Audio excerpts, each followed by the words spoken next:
আমি সজীব ওয়াজেদ জয় বলছি। আপনারা জানেন, আপনারা নিজের চোখে দেখতে পেরেছেন যে জাতির জনক, জাতির পিতা বঙ্গবন্ধুর বাসা, সেই ঐতিহাসিক ৩২ নম্বরকে পুড়িয়ে ফেলা হয়েছে।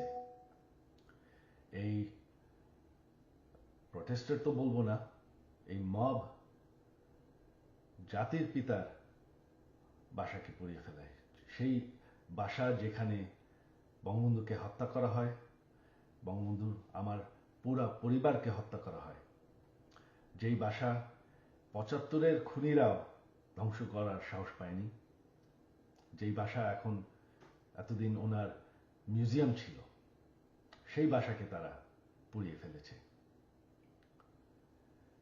বঙ্গবন্ধু একটি দলীয় বিষয় না, বঙ্গবন্ধু হচ্ছেন জাতির পিতা। বঙ্গবন্ধু না থাকলে আজকে আমরা বাংলাদেশ হতাম না, আজকে আমরা পাকিস্তান হয়ে থাকতাম।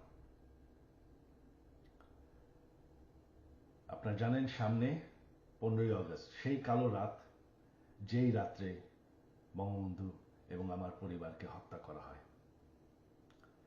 আমার আহ্বান বাঙালি জাতির কাছে যে আপনারা যদি স্বাধীনতার চেতনায় বিশ্বাস করেন, আপনারা যদি বাংলাদেশকে ভালোবাসেন, আর এই যে বাংলাদেশে বাস করছেন, এটাকে মেনে নেন যে বঙ্গবন্ধু আপনাদেরকে স্বাধীনতা দিয়েছে, আমাদেরকে স্বাধীনতা দিয়েছে।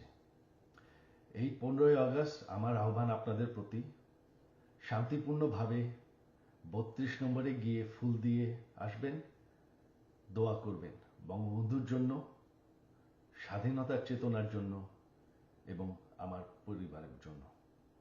এই হলো আমার আহ্বান আপনাদের প্রতি। ধন্যবাদ। জয় বাংলা, জয় বঙ্গবন্ধু।